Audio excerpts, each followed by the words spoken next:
Appreciate everybody jumping on here. Just a little recap from last weekend. Just you know, glad to get the win. Anytime that you can get a win and get in the locker room, play in front of your home fans. It's a good evening. A lot of things that we got to get better from, and we know that. And just looking forward to the continuous growth of this team and seeing how good that we can get. I mean, that's the ultimate goal is to maximize each team's performance, and we still got a long way to go with that. And that was really step one. So, been back on Sunday. The guys had good intent, get back in here and watching the tape and getting some corrections. And yesterday I had a day off, had a good practice this morning, and looking forward to the opportunity to go to Purdue and playing a really good football team. Obviously, you know, they had a home opener, 31-0. So just looking forward to the opportunity to keep growing with this team. Okay, we can go ahead with questions now. Whoever wants to start. I'll go ahead and start. Morning, Coach. Morning. How's it going? Going well, thank you. I talked to Andrew Boehm on Sunday and just wanted to get your thoughts on, what he's meant to the team on the field, but also, as far as his leadership goes. Yeah, talk briefly about just the captains, what it means to be voted captain.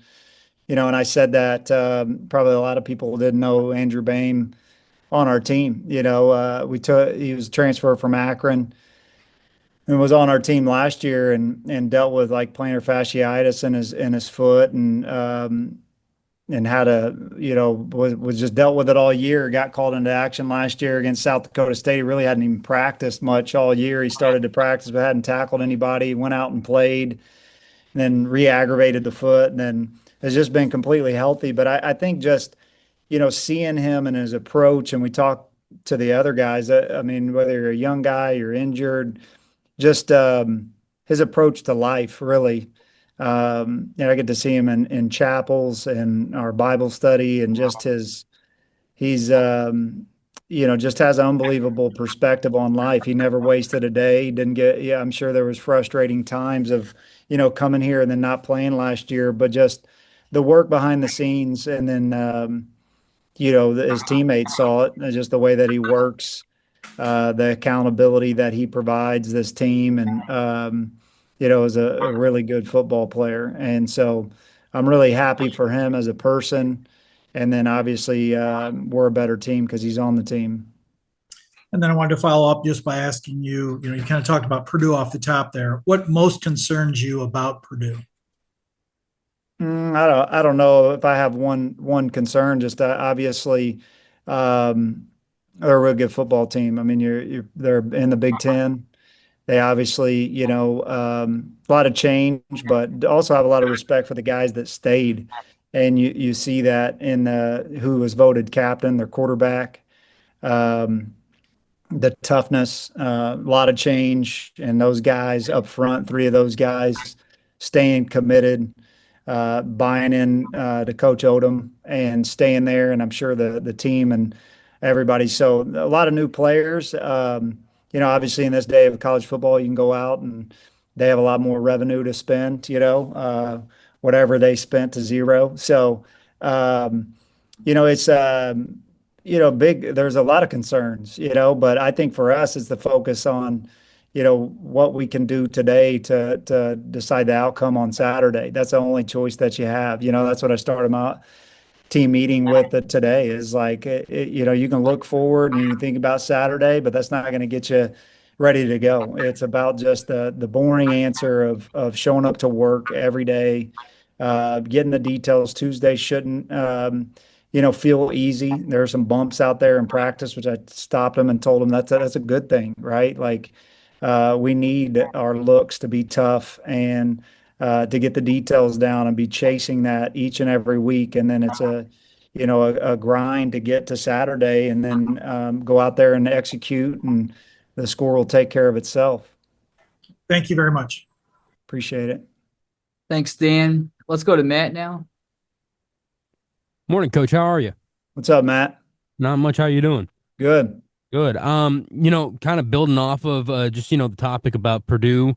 Obviously, you've built a program that has had success against FBS programs. What does it mean to you being successful as the quarterback of SIU, having success against FBS teams, but then also as the coach to also become kind of a little bit of an expectation of it doesn't matter that you're playing FBS, you're still going to go ahead and give it your best shot and potentially come away with the win. Yeah, I don't think we don't really talk about that much. Obviously the mindset is the biggest thing. I mean, all those games in the past aren't going to matter when the ball's kicked up off on Saturday. It's a new team, it's a new group, but I think I mean we have really good football players. I think they see that too. I mean, I think we got 9 guys that could be on this team that are playing at that level now. Guys on their team for 2 years ago that are both active in the NFL now. So it's um, it's really not any different. I think once you have the mindset to go out there and compete, and like I keep saying, I mean, the score will take care of itself, right? We have to do the fundamental things that are required, no matter if you're playing Thomas More, or you're playing Purdue, that give you the best chance to win. And going up there and dealing with whatever adversity comes our way throughout a game, which does, and go up there and compete, and have a mindset to go win. I mean, I've never stepped on a field one time that if you have any doubt or anything, I'm going out there to compete, to play, and have confidence in ourselves. So we'll put out a team on Saturday that's confident. You had 17 different players that either carried or caught the ball on Saturday.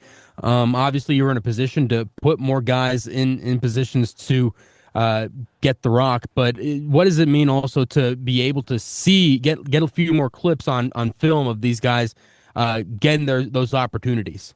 Yeah, no, I mean it's good anytime that you can get guys reps, get game reps, right? And so yeah, we're able to play a lot of people.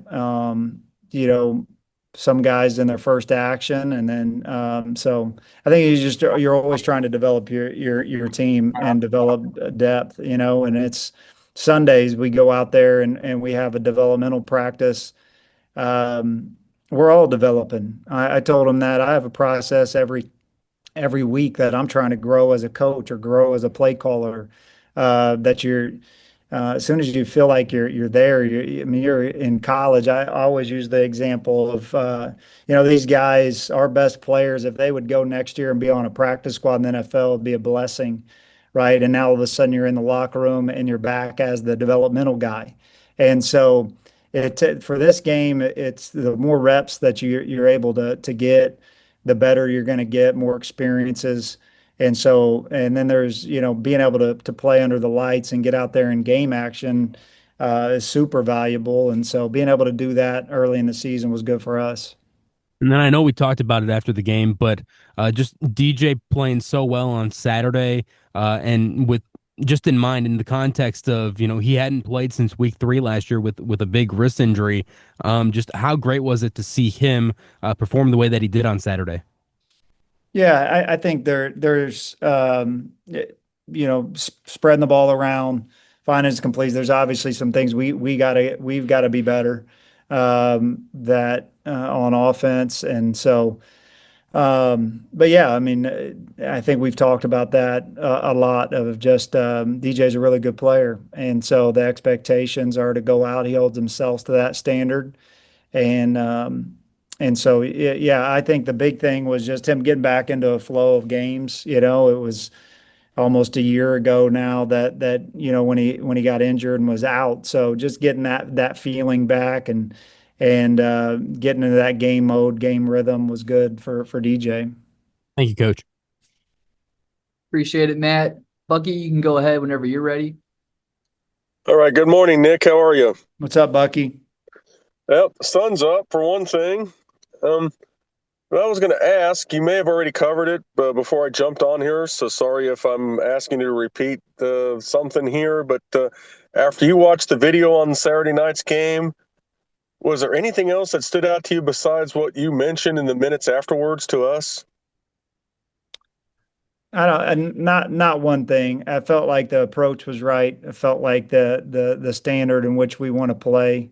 Um, you know, as far as the relentless effort and the just the commitment, the in and out of on the sidelines, the whole deal, which goes into playing well. So I felt like they had the right approach going into to the game. 6 o'clock game, we've got six in a row here.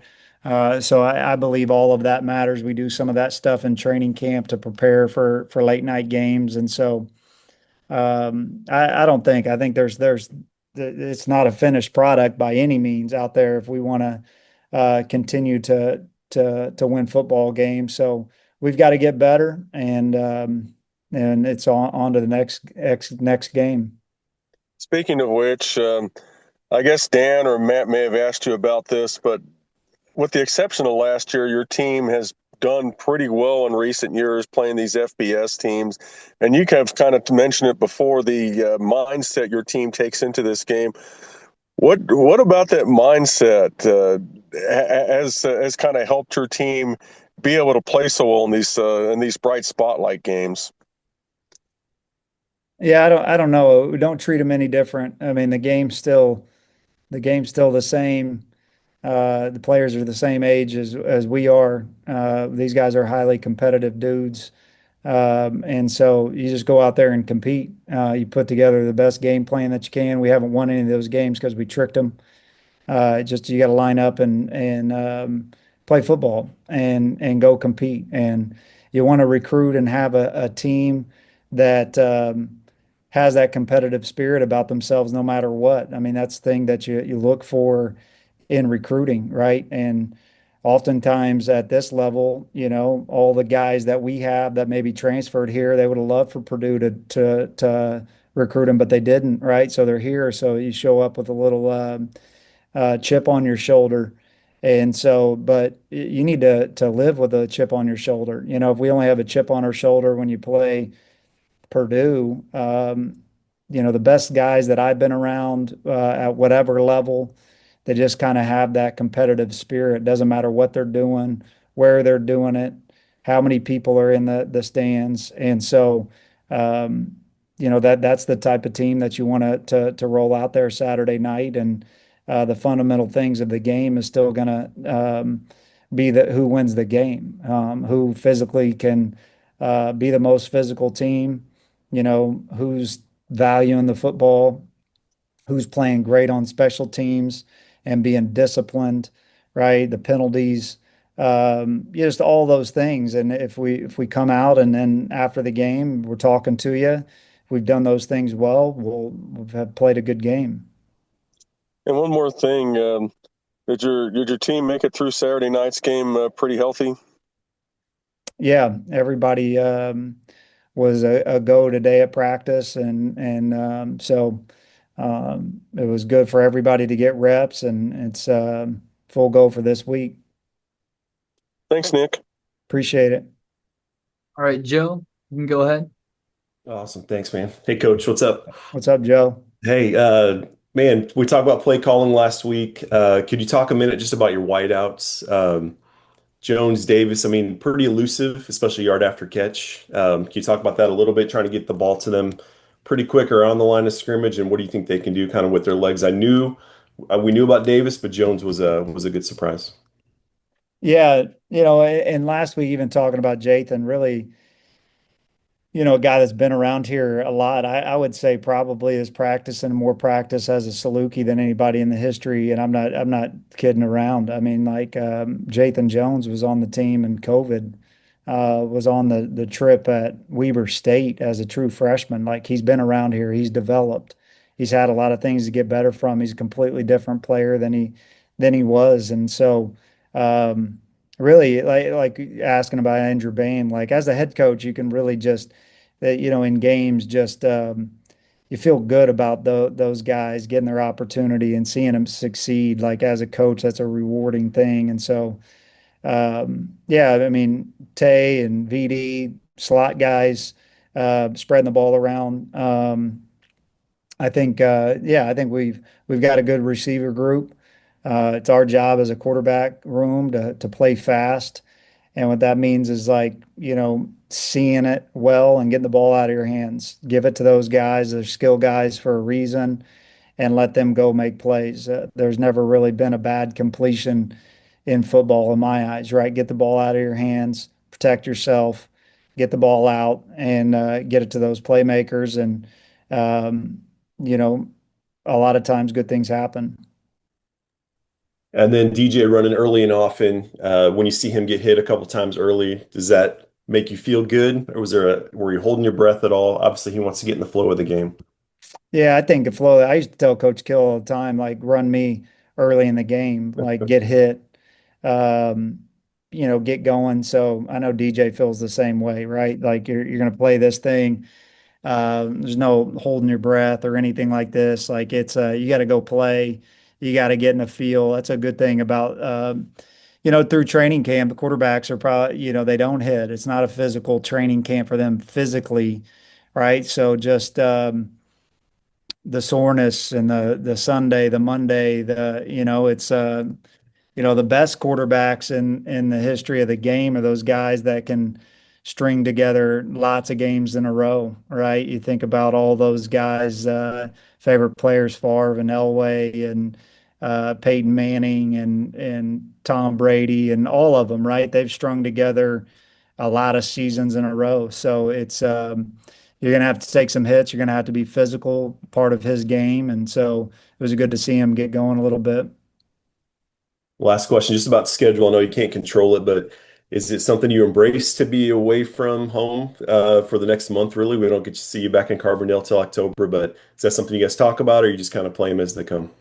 Yeah, obviously you look at your schedule. Nothing that we really can control as a coaching staff. So it was nice to get the home opener, but then just the way that it falls this year, and so to win a championship, you're going to be good at home, on the road, playoff time, wherever the games may be. So it's all just good training for us. And so, and really, it's just about one game at a time here. So we're on the road this week, and then it's really just the process of how we get there. Obviously, Friday will be a little bit different with traveling, but it's always good to me. You love playing at home, but I love road trips too, being with the guys. There's just something special about being on a team, everybody getting together, trying to go to accomplish one common goal.